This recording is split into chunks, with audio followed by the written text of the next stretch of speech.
Thank you, everybody, for coming out today. We really appreciate it. Again, this is an informational, basically informational session about what's going on. I'm going to introduce Marco Oliveri, our president of our Cypress Lakes Veterans Association, and he's going to give you a little logistics on how a recap on how we got here, and then I'll introduce you to the team, Team OJ over here. So again, Marco, come on down. Thank you. Yes, sir. Well, thank you. How's that? I wanted to give you a little recap of the events that led up to this meeting today. And for those of you that knew Carol and Gary Bone, our efforts all started after their accident on June 1st. So I was out in Texas. I get a call of what happened. I get back here. We pulled both boards together from the auxiliary and from our members and decided a plan of action. And beginning on June 5th, I met with Larry Boudreau, who was the commander of the VFW post, and he described he was the first one on the scene after the accident, and he was a friend of Gary's, so he had a reason for stepping up. And then we also, Alan Irwin, who was the GM at the time, included him. And I went down on June 8th to the DOT's district office in Bartow and tried to get a ball rolling as to what we needed to have happen on 98 here. And so I went there and I met with Carol Albert, who said the Bartow Operations Office was responsible for the road improvements and expansions. Carol was very understanding of our desire for expansion and a left turn lane in front of the northbound lane of the VFW. Coral provided the names of two individuals who handle such matters such as these. I spoke with Stu Myers, who was in charge of the memorial markers at the accident scene, and obtained the proper forms and submitted them. It takes 2 months usually for the marker to be placed, and they did it in about 2 weeks. On June 9th, I was referred to the design department and provided names of 3 individuals who might have different responsibilities. I wound up speaking with Nathan Krautz, the district safety engineer. Very pleasant understanding. Nathan explained that many projects have been placed on hold or delayed due to the lack of gasoline receipts. If you remember, with COVID, people aren't out driving around, gasoline sales go down, and that's what provides funding for the roadways. But he also said that that was the sole source of funding for DOT, but federal funding sources might be available. And Nathan was also doing research on the number of accidents recorded in that area of the VFW. And anybody who's lived here for any period of time, you know how many accidents have occurred in that stretch of road there. I received a positive call. 2 days later, Nathan called me back, and he was excited that he discovered that there was a planning and environmental study that was commencing in August to begin the process of widening 98 from Daughtry Road to Socrum Loop, and then continuing up 98 to the county line. Nathan provided the name and phone number of the project manager, David Turley. Nathan also said the apparent new president of the Florida Senate was very much in favor of the project and will be giving full support for the funding of the project. And I contacted his office and set up a meeting to try to set up a meeting, but didn't get a meeting, but did get correspondence back. I had discussion with David Turley. He reiterated what Nathan had said and committed to a conference call that participated Larry Boudreau, the VFW post commander, and Alan Irwin and myself. On June 18th, we had a very good discussion with David Turley on a conference call regarding the improvement and widening. David reiterated that these projects usually take 2 to 5 years to come to fruition. We expressed our urgency to have the project, at least parts of it, begin sooner, with traffic calming implementation, such as a left turn lane in front of the VFW and reduced speed limit in the section from the merge north to Rock Springs Road.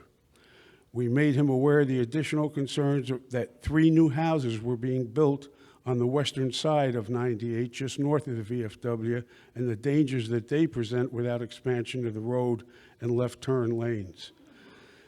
David suggested that we resume contact with Nathan Couts, the district safety engineer, to pursue those needs. Nathan was currently researching the number of accidents that have occurred on that stretch of road to help substantiate the need to accelerate the improvements. We mentioned that we were going to be reaching out to the Florida Senate president, who is very understanding and supporting of the project. And I contacted the senator's office to discuss setting up a meeting. That meeting, again, because of COVID and because of other things, the meeting didn't happen in person, but we did have discussion. We submitted the paperwork for the memorial marker to be placed there, and those of you may see it, it's off to the right-hand side. That will be up for at least 2 years from when they first put it in place. On June 23rd, I received a call from Senator Simpson's office, Legislative Assistant Patty Harrison, in response to my phone calls to the office. Patty explained that with COVID-19, meetings in person are not currently being scheduled, and that she would put us on the list to meet with him, but it could take 2 to 3 months. In the meantime, she wanted a recap of our efforts to date, including the email sent to Congressman Ross Spano, and she would make sure that the senator saw it. She wanted the names of the DOT people we had been in contact with so she and the senator could follow up with them. So I'm almost done, but we started to get action going, okay? Wrote to State Representative Josie Tomko and detailing those efforts. She's our local state representative. But I placed some calls in the morning to the status, and again spoke with Patty Harrison, the legislative assistant for the incoming, now in place, Senate president. And Patty said she was thinking earlier that it was strange she hadn't heard back from DOT, was going to give him a call. Well, Patty must have stirred some pots, because I received a call from John Kotiak, the legislative assistant for DOT, and he, along with others, contacted Spano's office. And the legislative assistant at the time, she, being honest, she was a little condescending, stating that, you know, that he is a U.S. congressman and this is a local issue. And I reminded her that it is U.S. Highway 98, a United States highway, and federal monies do support it. She said she would make sure Congressman Spano became aware of that issue. The young lady suggested that I contact the state senator for our area, Tom Lee, and the state representative for our area, Josie Tomko. I did both through emails, brought them up to date on what is proposed, and the call from John. John assured me that in addition to the incoming president of the Senate being aware of our requests, that now both Representative Tomko and Senator Lee are aware, and all three are directing DOT to investigate any actions that can be taken to accelerate the process. Senator Lee, I received an email from Natalie Brown, the legislative assistant for Senator Lee, and Senator Lee asked her to look into the issue. She said she's familiar with the outposts we have mentioned, and she has written to their contacts at Florida Department of Transportation. Fdot may need the state to specifically allocate money for that turn lane. If that is the case, your state senator representatives will need to put in budget requests for next year. Senator Lee was leaving office on November 3rd and wouldn't be able to submit it, so recommended that they reach out to our state representatives, which I did. On July 29th, 2020, this is all 2020, so from June 1st to July 29th, I met with Jim Jacobs, who was a congressman for Rick Spano's office. He was the constituent relation person. Had a very positive meeting with Jim and briefed him on our efforts to date and the improvements. The left turn lane done in front of VFW and speed reduction on Highway 98 to 50 miles an hour. Jamie was very attentive and understanding. I told him of all the contacts we had made, both at state elected officials and Fdot, and provided him copies of the correspondence. Jamie was meeting with the Senate, with the congressman that Friday, and we provided him a full briefing. And Jamie stated that Congressman Spano at the time was a strong supporter of veterans, and he anticipates would get fully behind our efforts to provide whatever monies may be available to expedite the improvements. On August 14th, I received an email from Gus Ashton, Legislative Director for Spano, saying that we were on the right track in dealing with Fdot. I'm almost done. I only have that much left, okay? I used to have a boss years ago who said, you know, the brain can absorb what the butt can endure, so I'll try and... Anyway, August 21st, I contacted then Congressman-elect Scott Franklin following Ross Spano's loss to him and explained in detail our efforts to date. Congressman Franklin was very responsive and pledged to do whatever he can to direct U.S. government funds to support the widening of 98 North. Congressman Franklin was very familiar with the accident, he told me, and knows how dangerous that stretch of road was because he served on the Polk County Transportation Planning Organization. And he and I are linked because he's a Navy veteran. I was on aircraft carriers. He was a pilot. And also, he's a personal friend of my daughter and son-in-law, so I can get to him when I need to, okay? On June 10th, I finished a great conversation with David Turley, the project manager for the Highway 98 improvements, and he said that plans call for the roadway to be expanded to 2 lanes in each direction with a median between north and south lanes. I'm not going to get really too much into that because these gentlemen are here to explain that, but he was positive about what things would be happening going forward, and they'll explain that. Last thing, typically these projects have a 10-year planning cycle. And this is David Turley talking to me, the project manager. Typically they have a 10-year planning cycle, but with us bringing the need not only to Fdot, but to the new Florida Senate President, Wilton Simpson, and his strong interest in much-needed road improvement, David said the efforts have been bolstered. While he didn't have a completion date, yet it will be much sooner, possibly within the next 12 to 18 months.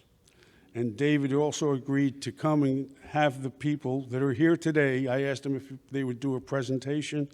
He said yes. At that point, I turned these efforts over to Robert as the general manager here because there's going to have to be discussions and negotiations. But I wanted you all to know how it all started, and our involvement, the CLVA, is because Gary and Carol were such fine people, and we just want to see something done to help save other lives up there. Thank you.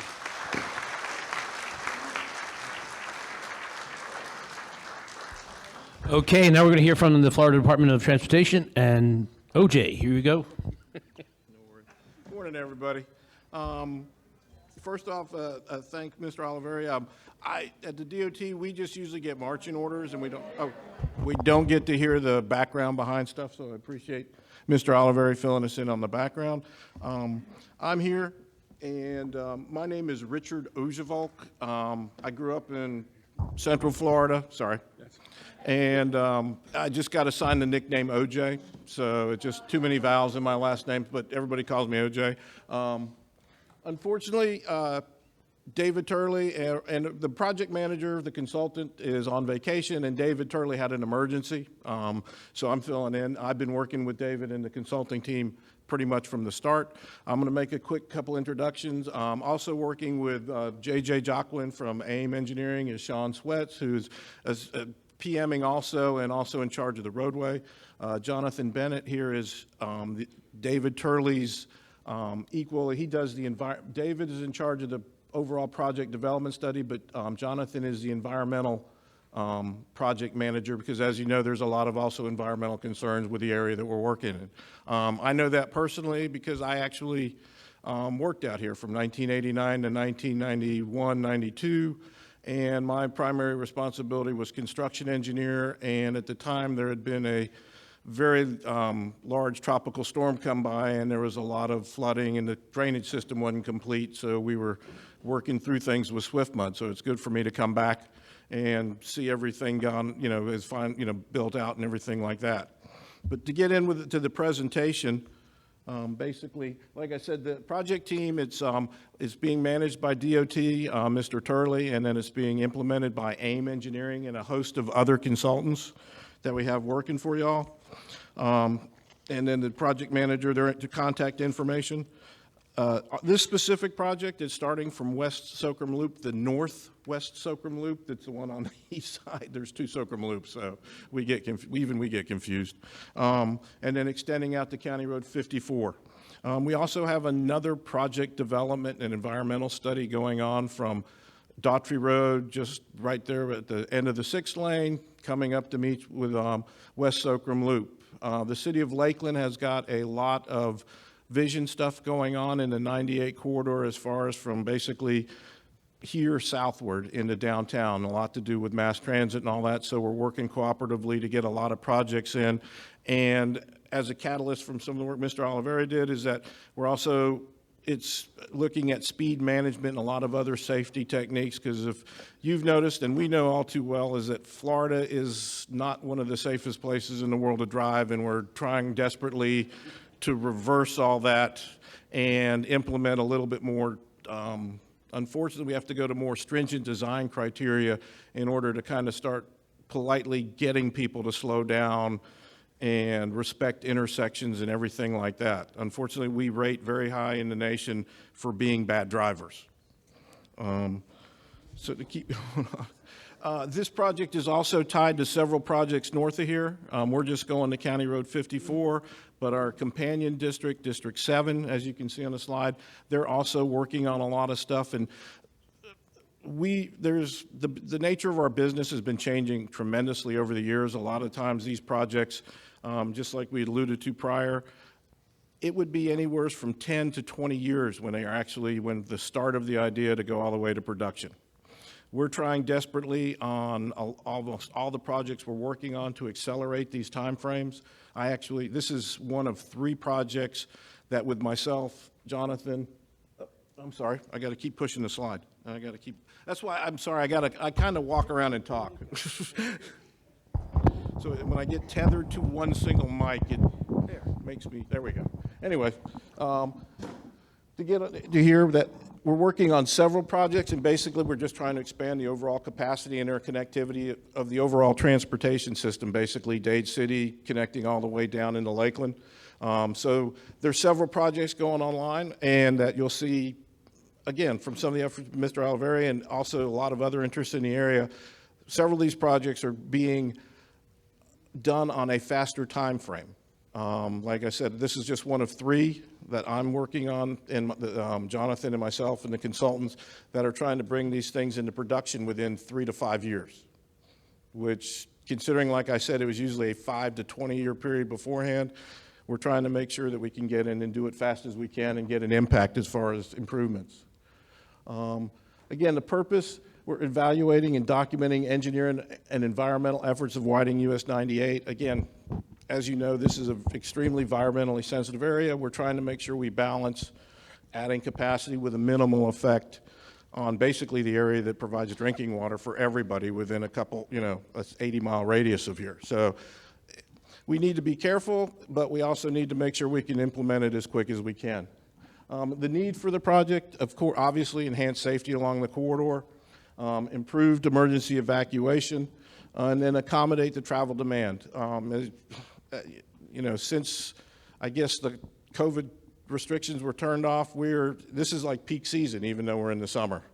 I've been, my $99 hotel room on the beach has gone away. It's now like $300, so I'm staycationing more than I really want to this summer. Again, you all are familiar with US98, 2-lane road, 10-foot lanes. Again, it's experiencing rapid growth over the last 25 years. 60-mile-an-hour speed limit, and again, no pedestrian bicycle facilities. What we're looking at, and I want to back up a little bit and say we just started in March.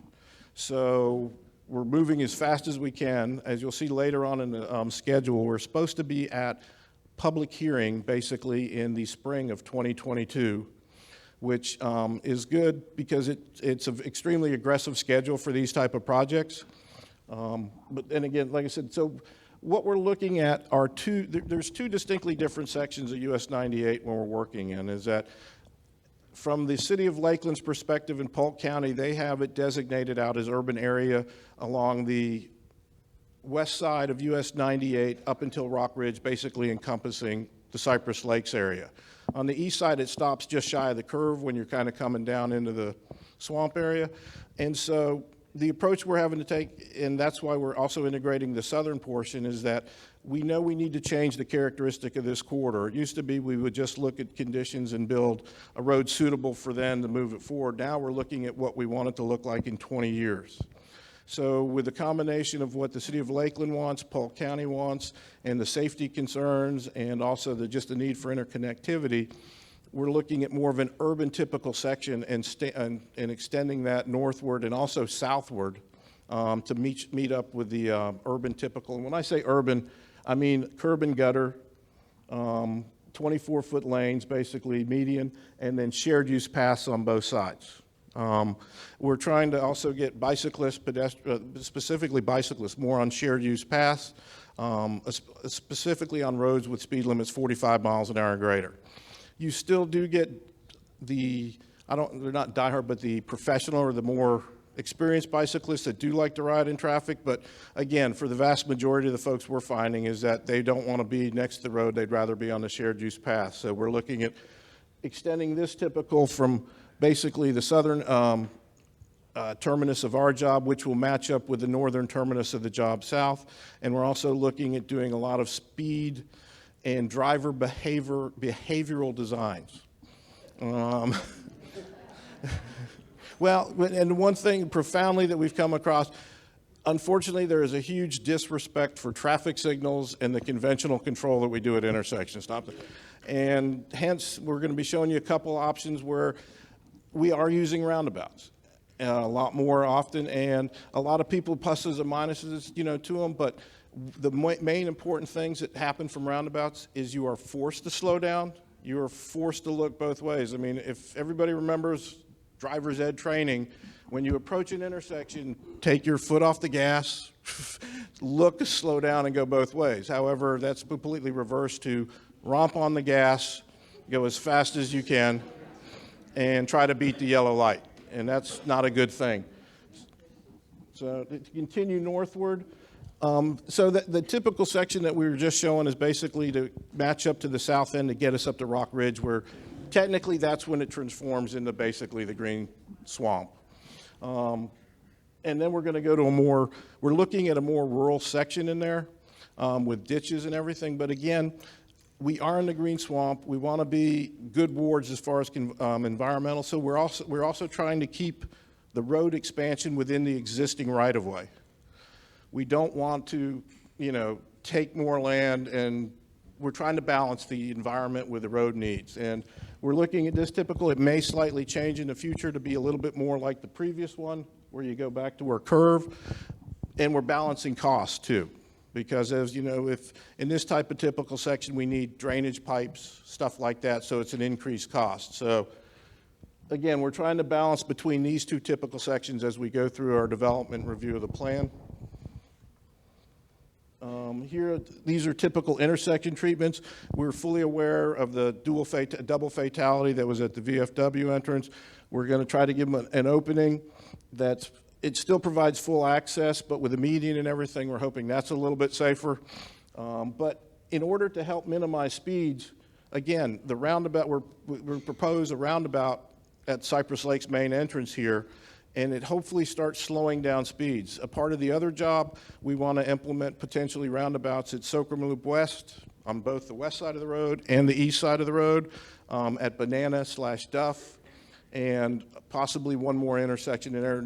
And what that'll do is you'll see that we used to work off of what we call design speeds. It's what's the maximum practical speed a car can traverse the road.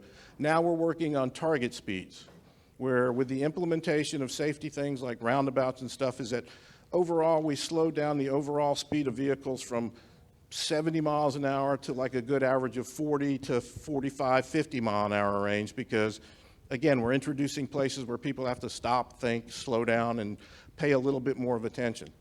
Unfortunately, between Wi-Fi, Bluetooth, and these screens now that are like almost big screen TVs in your car, we just got too much distracted driving. So these are some of the things. The curbing also helps because it kind of brings the road into people, and it makes them, again, it makes you aware of your environment. So we're looking at trying to do a lot of safety improvements. We're at the northern entrance, we're looking at, again, just a well-defined turn lane and distinguishable markings. Also, at a lot of these locations, we're going to be we're looking at lighting definitely at the intersections, the roundabouts, and areas like this in order to just bring attention and focus to drivers that you're seeing a change in the area. Just to kind of go over the schedule. Again, there's a lot of stuff and information to say, is that in DOT, the process to get a road or anything done always starts out with planning. And then I'm in charge, or I work with the department, it's called Environmental Management Office, and we do what's called a project development and environmental study. Anytime we're using federal money, we have to do a very comprehensive analysis to make sure environment, social, culturally, that what we're doing is the best overall, not just for the road, but for the environment and the surrounding area in general. And that's my stage of it. So the planning can be anywhere from 1 to 5 years. My portion of it is normally anywhere from 1 to 5 years. Then it would go into design. And design, again, can be anywhere from 2 to 5 years. And then construction, same thing, 2 to 5 years. What we're trying to do is we're compressing that. This normally would be spread out over about 24 months. We're compressing this basically down into about a year with a public hearing again in the spring.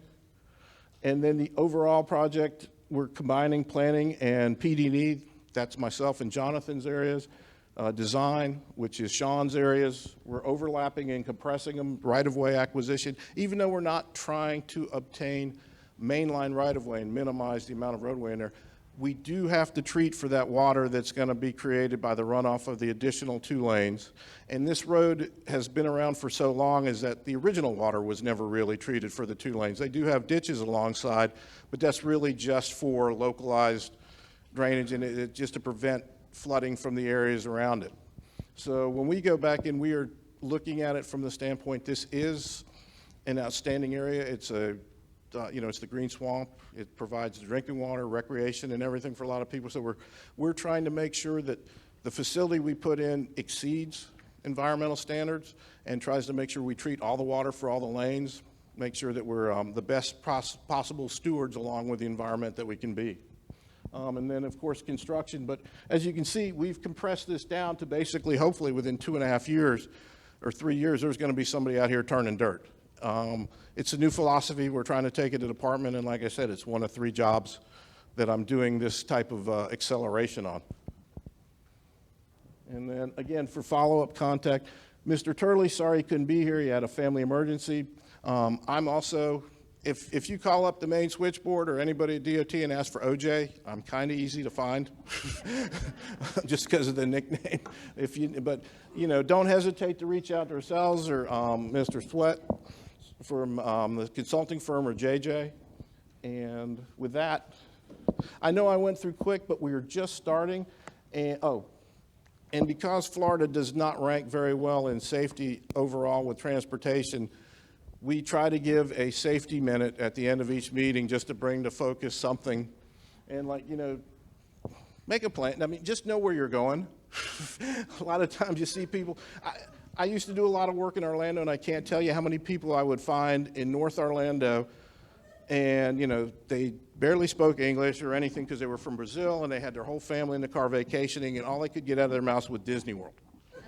And You know, and you're like, wow, you were just at the airport. You're really, really close. Now you're 28 miles out of the way. It is easy to get lost in Orlando, but, you know, and not so much for them, but even us. I mean, you know, make a plan and know where you're going beforehand, because too many people now are looking at their phones as they're driving because it's saying left, next 300 miles, and then you know, you're not paying attention. So, you know, take a few minutes out, just plan your trip or plan how you're going to get out. And as you guys well as I know, you know you're going to run into congestion, so plan on an alternate route to just get around whatever wreck you do run into when you're on about. Anyways, that's our safety minute also.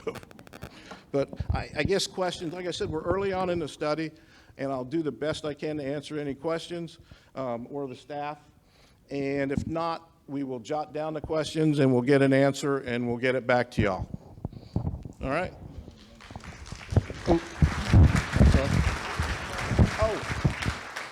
I get corrected all the time. Comment cards. Please also, if you have, you know, comments, suggestions, even if you don't want to speak or anything, comments, we have comment cards available all over the place to put in there. And anything you want to jot down in reference to this road, please make it a comment. These are all official comments that we're inputting as part of the public involvement process. And again, we are also very much concerned more with a lot of local input. We're trying to reverse, oh, DOT's coming, you got no say. No, we really are trying to do concerted outreach and make sure that we are getting the best input we can from the public. Anyways, I'm going to stop with that, and questions, I guess. If you would raise your hand, we have floating mics. We'll bring the mic to you so everybody can hear a question. If you have a question, please raise your hand. Rick, you've got one over here. Hello. I actually emailed this question to David Turley yesterday.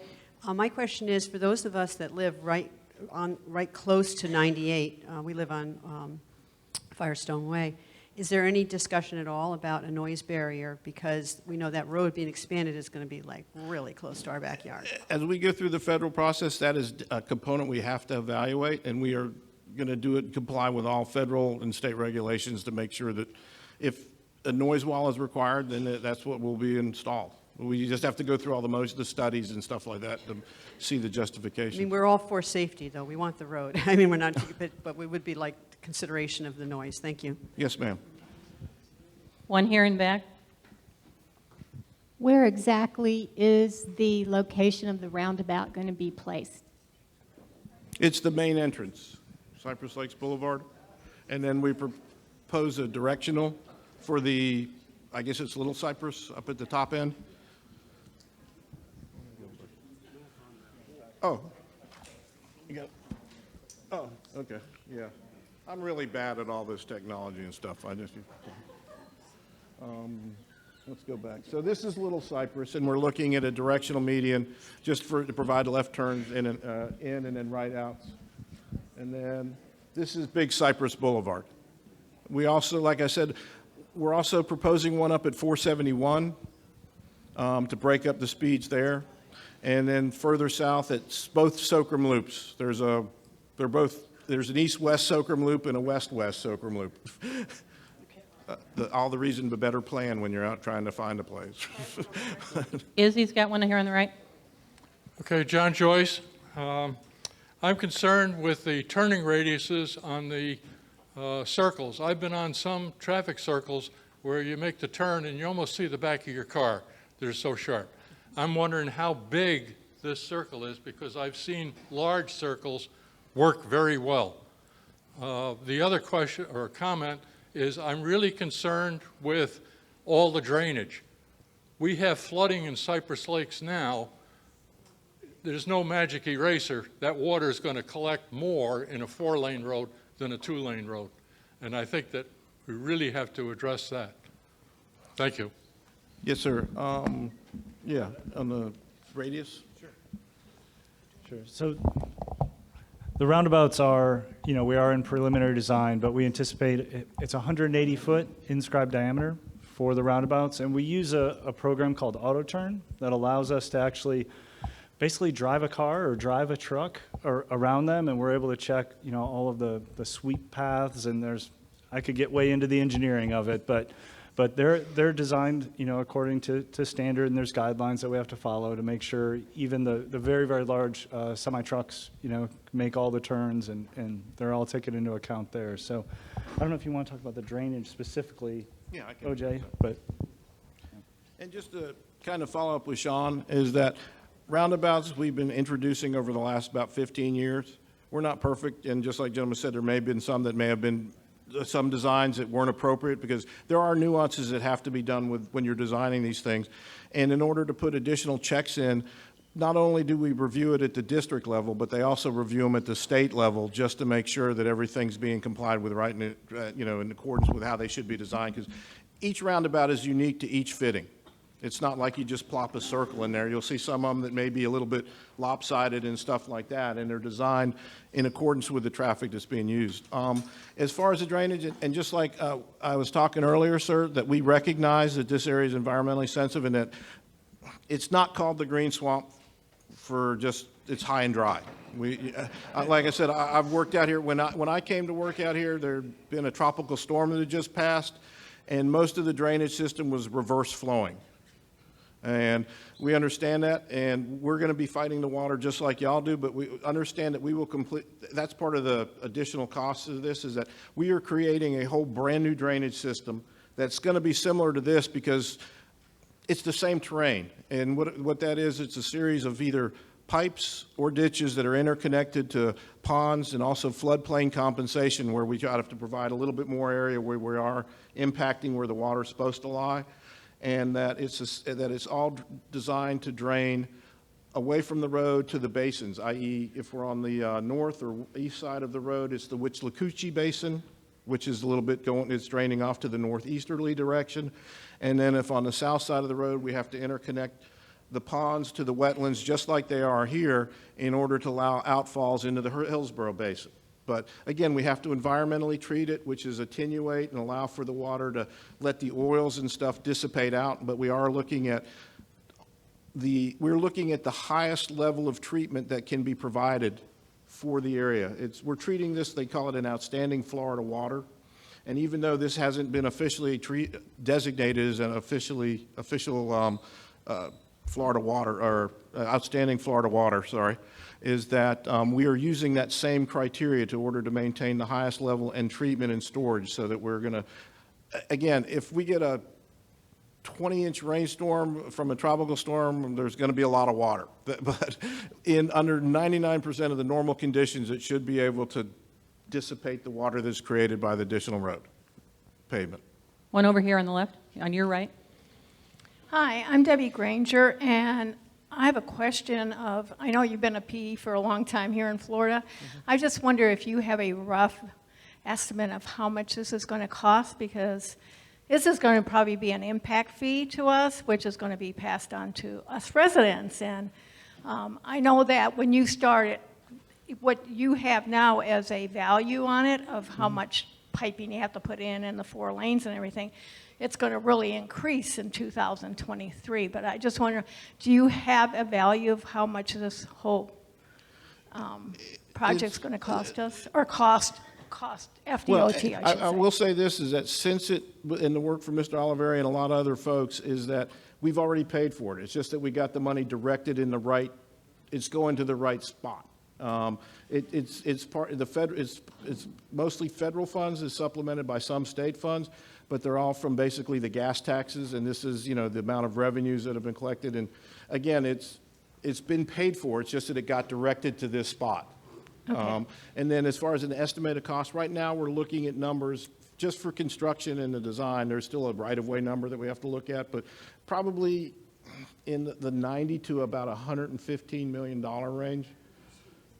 That's for the entire project, not Yes, just what's in right. front of us. Yes, I No, understand. yes, ma'am. This is for 8.5 miles worth of roadway, basically from Socrum Loop all the way up to County Road 54. And then there's another cost associated, roughly the same amount, actually, that goes northward from County Road 54 into Dade City. So, you all were successful in getting about $200 million directed here of money. So that's, Okay. Good to know. job. I've worked on projects that have been on the long-range transportation point. I started in this business in 1982, And there's still a whole bucket load of projects that are still on the maps from back then that were supposed to have built in the year 2000. So the fact that the efforts of Mr. Oliveri and everybody else have managed to direct money this quickly to here, you guys, everybody should be, yeah, good job.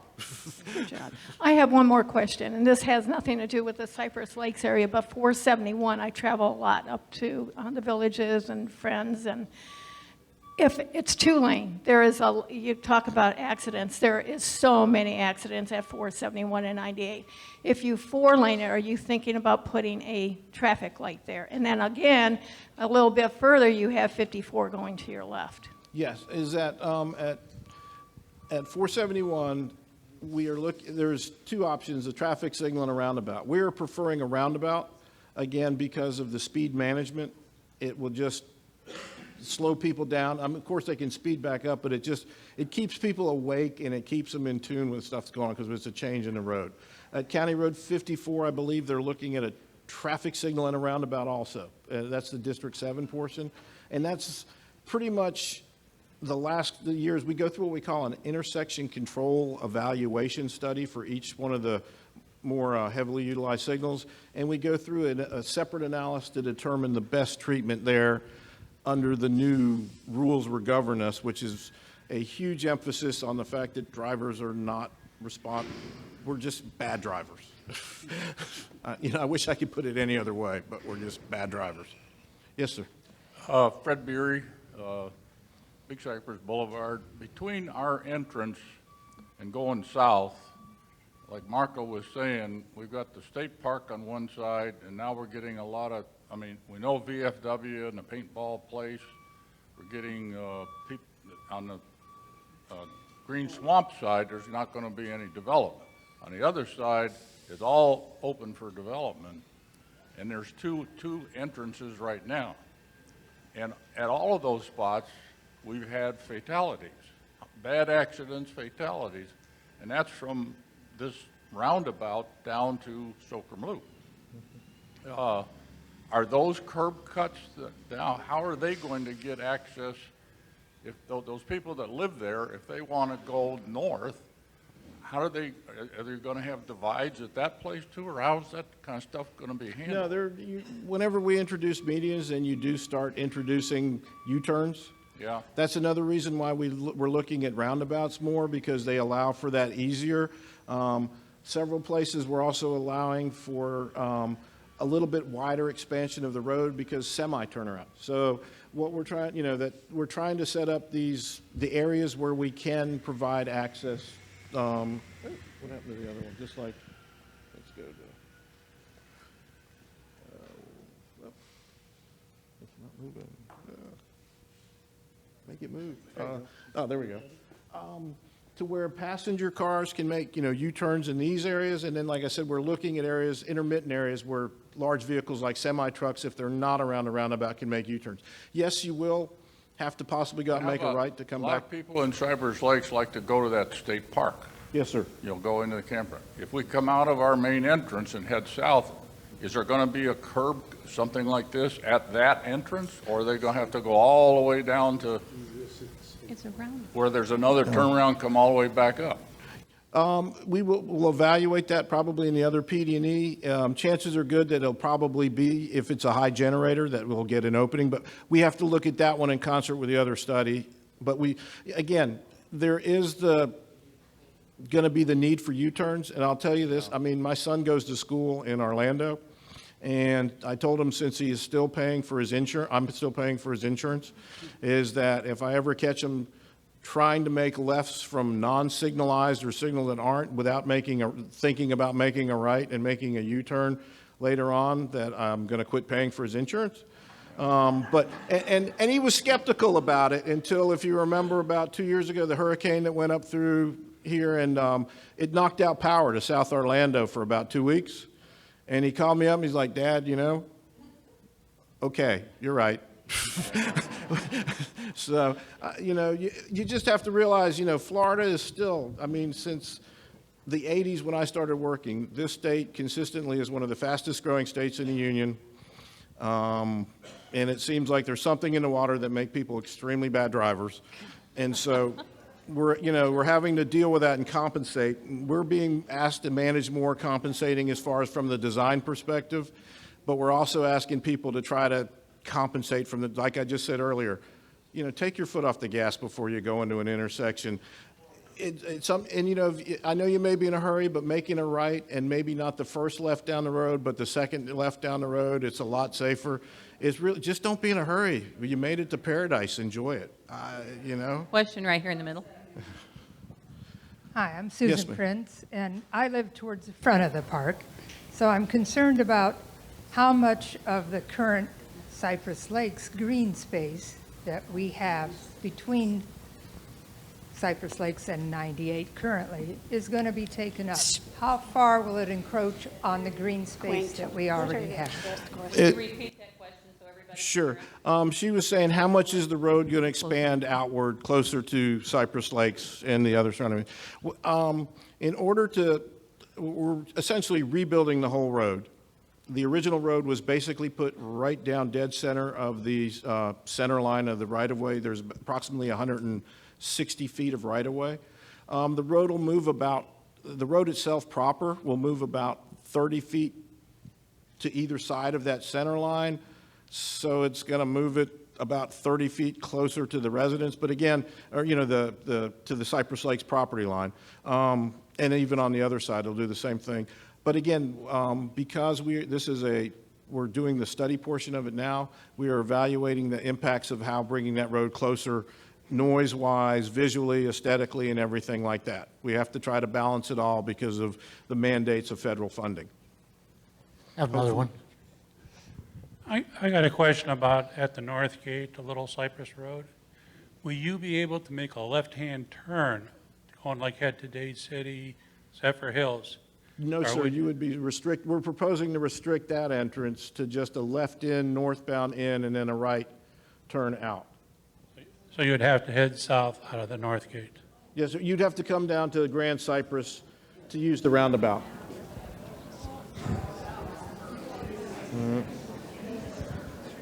And again, it's preliminary, it's open for discussion. All right. But again. Rick? Quiet so we can hear questions, please. Hi, my name's Herb Chapman, and I'm wondering... Hold it up to your mouth, please, sir. With regards to the water and noise, do you do any kind of follow-up review after this is all completed? And what kind of recourse, if it creates more of an issue or doesn't, if it creates more of an issue than it already is, what kind of recourse would be available to the residents here? The same basic ways you went through before. We hope that everything gets done and it works great, but again, you can't anticipate everything, but it's our road. We're going to be responsible for it now, after construction, and if something does create a problem or a localized issue or instance, same thing is that we will be responsible, to come out and fix it. If we catch it, if it happens before the contractor is relieved of his responsibility, it gets fixed under that contractor's, guarantee as far as performance for the road. If not, it'll be the DOT's forces that come out and make the corrections. But it's the same thing, the process that we would, follow up if we were prompted by citizen complaints and all that. But normally when it goes through the process, we're ensured that it's hopefully 99.9% per plan as we get it out. But again, there's always that 0.1% that'll get us. So, but no, just the same channels you do through maintenance and the DOT offices that Mr. Oliveri has been contacting. Question in the back here. I have two quick questions. Todd Glessner. The first one is it going to be the county or the state that is responsible for maintaining those circles? And the reason I ask that, anyone that knows the circle over at Route 33, where Dean Still Road and goes into Route 33, last Thursday I travel that road every day going back and forth to work. Last Thursday was the first time this year that the state has cut the grass there and maintained it. The traffic circles are also a great place for people to dump their garbage. You're right, if you want to slow down traffic, these circles are a great way of doing it. I've drove commercial trucks for 34 years. I currently haul anhydrous ammonia back and forth to the Florida power plants. I'm on this road out here every day with 8,000 gallons of ammonia. When I go into that circle, I can't, no truck can go into that circle, especially me pulling a tank under 10 mile an hour, or you'll spend the rest of the afternoon cleaning that mess up. So who's going to maintain them? Because if you want to see how ugly one looks, just go out to that circle on 33 and look at the trash. If you want to see what it does to traffic, go out there about 7 o'clock in the morning or 5 o'clock in the afternoon. Just to get out of this park between 7 and 10 in the morning and 3 and 6 in the afternoon, well, you're going to wait. If you think you're waiting now to get on Highway 98, just wait. Because the people in the circle have the right of way, supposedly. And in the north and southbound traffic is going to be horrendous while you're trying to even get into the circle. Getting out of the circle is not a problem, but getting into it's going to be a huge problem. But again, my question is, who's going to maintain that? Because we have a beautiful facade out front. If your goal is to have it look like the one on Route 33 does, that's not good. So is it the county or the state that's going to maintain that? The state will maintain it, and based on what you just told me, is that I'll go back and I will check on Dean Still and 33, because that should not happen. Oh, no, understood, but It was so tall, you couldn't even see if traffic was coming. You couldn't even see the lights coming from any other direction. And as for being safe, there's no lights at that signal to warn people ahead of time that they're coming up on the circle. There's a 40 to 45 mile an hour speed limit. I can't count the number of times I've seen, oh yeah, traffic didn't slow down. It went up over the hill and went up to the other side. Be it they fell asleep, drunk, whatever. I've seen trucks do it. I've seen cars do it. And if they're going to do this with the circle, the 4-lane, yes, we definitely need the 4-lane. If they're going to do it with the circle, they at least need to put some flashing lights or warning signals, letting people know that they're coming up, they're approaching a traffic circle. no, and I think, as I mentioned earlier, we're making refinements all the time, and one of the things we're looking at is that, so you'll see, the speed transition, let's say from 65, and it says, 45 coming ahead, is that normally what we're looking at trying to do now is put what we call a speed feedback sign. Also, somewhere's in between there that'll say, hey, you need to be going between 45, actually, we usually use them at the 25 mile an hour point because that's about what the roundabouts are for, so that when you're coming up to it, it will start flashing at you and tell you your speed and what speed you actually should be going. So we're looking at those and adding some of those supplements, because you're right, is that, here's the thing, we're trying to continually make changes to designs to slow people down, yet you still have to credit human beings with the most innovative sources that they still continue to either ignore or to try to get around that speed. Like, lots of times people won't believe that it's like, hey, you have to slow down. And I don't, aside from having a cop with a house that lives out there 24 hours a day, it's impossible, because we just keep continually trying to deal with that. Question back here. Would you flip back to the slide that shows the roundabout at the main entrance for Big Cypress? Okay. All right. The very bottom access road is for people who are coming north on 98 and continuing on. They're not turning. They don't have to go around the circle. Is that correct? They're actually diverted off and continue on 98. Is that correct? Or is that the bike lane? Northbound. Yeah. Yes, the outside lane is that you just keep going north. I'm talking about the lower one, and that's a bike lane. That was what I was thinking, that possibly. That's the shared use path, Okay, the darker all right. line outside of this, yes. Okay, so there is no way you'll come out of the park. Can you come out of the park and go around the roundabout to go north? No. Yes, you just go traverse. I can turn and go around the park. Go around it, I'll be in the inside lane and then going to the outside lane. You'll cross over to the inside lane and head north on the inside lane. We better put an EMS station out there. Okay. You cannot share that circle. It's a great idea. Okay, we have too many conversations going on. With When I go into that circle pulling a 53-foot trailer, I'm not sharing that lane. No, understood. It's going to take those lanes, and if no one thinks there's truck traffic out No, and understood. But no, and that's We know where- there is. And that's I have a where the question aprons here. are for. Question over here. Go ahead. I'm Janice Simmons. Do you have a really nice signage back here that shows the traffic pattern? Is there any way you can bring that up here and verbally walk us through the traffic pattern? That seems to be our biggest concern, is the details of going in and out. Now, where is our community on this picture? Okay. To the top. We're to the left and the right, correct? North is to the right. Right. All right. So north is to the right. That's north. This is towards Lakeland. Cypress Lakes is right over here. Gotcha. So if you want to go north, you would come in, enter the roundabout, and get into the inside and go north. If you want to go south, you just stay in the lane and continue to go south.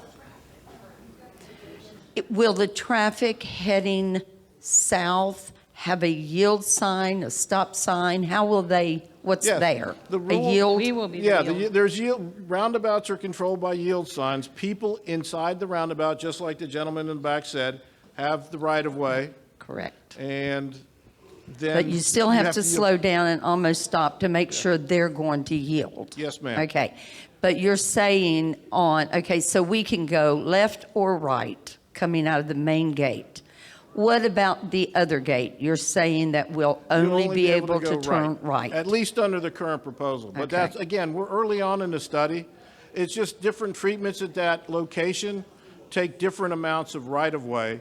And as it was brought earlier, is that in some of these improvements, it's bringing it too close. There's many more homes closer to the road as you get to the northern half of the development here. So we also have to account for that, is trying to make sure that we keep a decent separation between the road proper and how close we're getting to homes on the northern end. My vote and suggestion would be, we need to be able to turn left. I think if you look there, there's as many cars that make a left as there are right. To me, that's the only real big concern I would have and voice for you to look at. No, definitely comment down, make sure you put those comments and get them in the box. I mean, we're making sure that we also get, is recorded, but that's the kind of input we need. That's one of the reasons we're here today. I'm nervous about the roundabout, but with your breaking Let's try to it down, keep it the looks chatter good. down so we can hear the answers to the questions. Thank you. Question back here. Yeah. Oh, yeah. And also, don't forget, I mean, you'll be able to, if you do come out of the north entrance, and if you do want to go north, you can make a U-turn at the roundabout to go north. I know it's,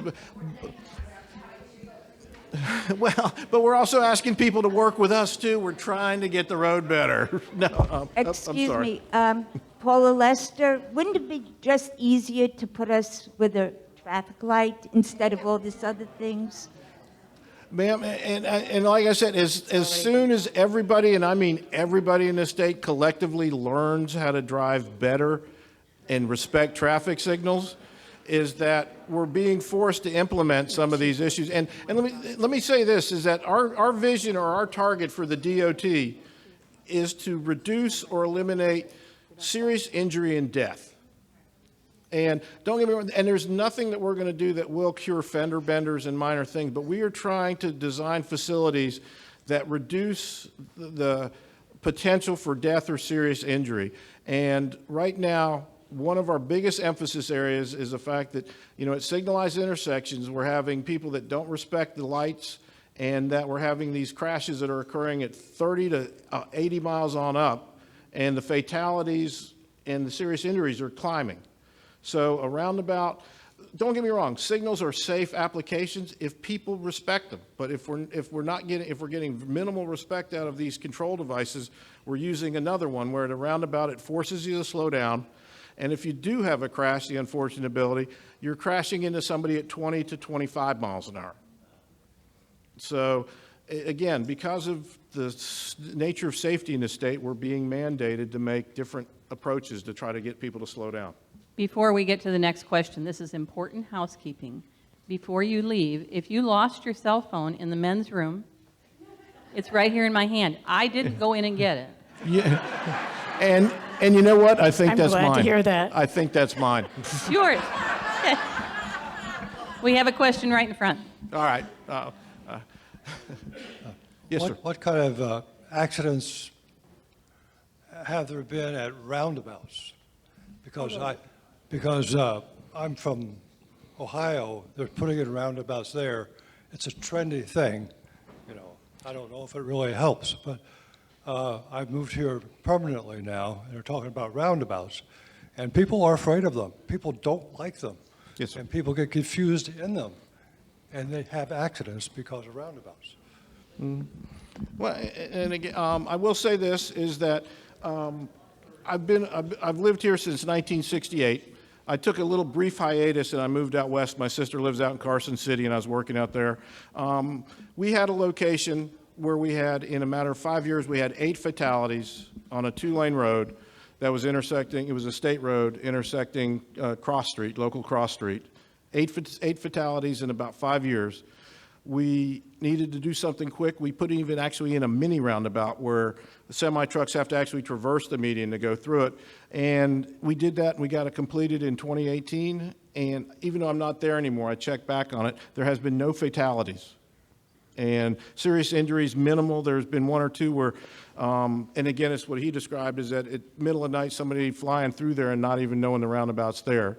However, that the amount, not the safety, but the probability or the chance happening, you know, of crashing has gone down tremendously. There are crashes at roundabouts, but again, 95% of the time it's 20 miles an hour or less, or 25 miles an hour or less, which is a much more survivability rate or less injuries or death than what we're experiencing at signalized intersections. You know, and they are becoming more popular because Florida's not the only one with a problem with not respecting traffic signals. Believe me, in Nevada, it was even worse, and other states. Another question in front. Hi, Vicki Armendinger. Speak into the mic, please, Vicki. I'm sorry. Hi, my name is Vicki Armendinger. I'm just wondering, would it be possible to lower the speed limit until this is done? We can, and unless there is a state trooper or several state troopers and several sheriffs parked out there, people are going to ignore it. Don't get me wrong. We can put the signs out, and that's what one of our older tactics was prior to this, as far as trying to manage speed, and that's why we've gone to the next level. Is that unless there is dedicated law enforcement that's going to be out there to kind of ride herd over everybody, they won't. I guarantee that people won't even notice that the signs were changed. So, I wish there was, but we're just bad drivers. My name is Sue McGarvey. I'm from the UK. I have grown up with roundabouts all my life. Do not be afraid of the roundabouts, seriously. I am horrified at the number of accidents and close shaves at every intersection as we go down 98. The other thing I notice is because people have to wait, they sit in their car looking at their phone and do not move when the light changes. And that causes further backup. Please be confident about roundabouts. Thanks.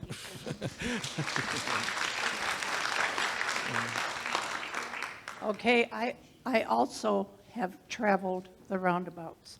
My daughter lives in Claremont. We take Dean Stills to 33. 33 is 60 miles an hour. There are posted signs on 63 when you return back to Cypress Lakes, 20 miles an hour on the roundabout. There's even a huge screen showing how fast you're traveling.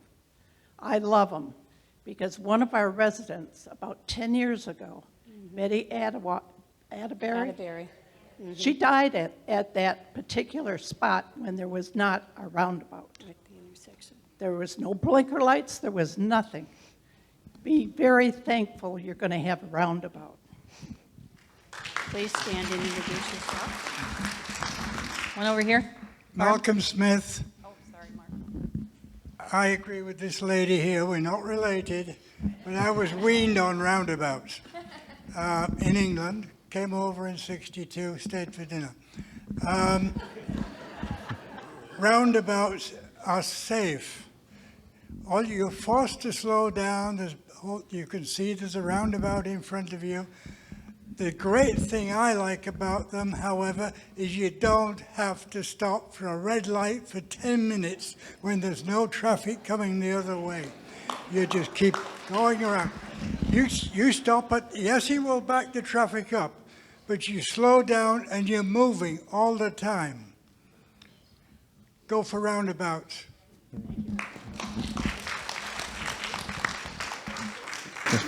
Hi, I'm Barbara. I just have a question. Will there be any cameras looking at the roundabout? Will there be any cameras? Traffic cameras. I don't know if we'll have, I doubt if we have them up in here. We've got to see if we can bring the ITS infrastructure. They would just be there to monitor if they were. I mean, we have cameras all over the place. Some of them are actually replacing detectors at intersections that tell whether, the light should turn green or red. Other ones you'll see intermittently that we have just to monitor traffic. That's getting, again, Florida's not as bad, but if you live in a state with inclement weather and like a lot of snow, you'll know that during the wintertime you pay a lot of attention to the online cameras and also the reports, because that dictates how you get to and from work, especially if it's snowing. But down here, the cameras we use now are more just monitoring and stuff like that. There may be some we're looking, that'll be part of the project construction, but they'll be just there to monitor if there are any cameras. Another question? Right here. Rumble strips been considered on either, north and south, because these truckers that are going 70 and 80 when you're trying to get out of there, it's ridiculous. They need to slow down. If you're not going to put speed limit reduction signs, which I think will help somewhat, it's got to wake people up and slow down, because this is ridiculous. They're flying through there. It's crazy. No, I understood. We call the rumble strips, or basically, they also are part. We get noise complaints, and no, we use them, but in rural areas, mostly where houses are way offset from the road, and so we're balanced as far as. Did you have a question? Other questions? Okay. What kind of lighting do you have proposed for that circle, or is there any lighting proposed for it? We'll do approaches, and through the roundabout, we'll do leading up on the approaches, basically starting from a distance of about 660 feet out, maybe as far as 880, is that the lighting will start identifying the change in character of the road, and it'll go throughout the whole roundabout. And then on the approaches from the, like the cross streets or the entrance, basically just to our right of way, and then go ahead and from there. But on the main line, it'll be pretty much where the transitions start from the road to go into the roundabout. That way we can see out there when the grass is about 6 foot tall. Yes, sir. Yes, sir. Up here in front, left side, right side. Hi, Frank. I think the roundabout with a 4-lane highway coming in here, you're going to have to put a minute back up trucks and everything else going down there. So you have to slow down. RVs going through there, and especially going out of the north. It's going to be pissing people off. They're going to have to go all the way around inside the park. More traffic there, or going around about a mile down the road. You got to have a better exit. 55. Similar to what we have right now. This is a 4-lane road, and then you turn like you have on some of the other streets. So you can turn left or you can turn right. The roundabout here, you're going to have tremendous backup. No, but the thing of it is, big problem. And a traffic signal will cause delays that are actually longer, but I understand. And don't get me wrong, again, no, understood. And please put it as a comment. We're more than welcome. Anybody else? Nick? Yes, all these questions coming up was always referring to the speed limit. Could you put that Gantt chart back up so we can look at the dependency of the projects? You wanted the schedule, sir? The Gantt chart, the Gantt dependency project chart. Yeah, that's the last thing. What has happened? And next one. There we go. There, yep. Where in that timing of the 5 activities do you plan on implementing the 45-mile-an-hour speed limit and the 55-mile-an-hour speed limit? Are you going to wait till 2026 to do that? Or can you do that in 2021 or 2022? No, I can go back and check with our traffic operations folks about lowering the speed limit. I will, I mean, it's something to try, but again, that's why we have not had much success by just changing the speed limit, but I will vet that through our traffic operations folks and see if that's the feasibility to do it. Normally, you're going to be under, different speed limits through the construction and construction zones. And then but yes, as the road gets completed and opened up, it'll be signed for the speed limit that it's signed for, 45 or 55. Mm-hmm. Question here in the middle. Thank you. I'm Susan Beaudry.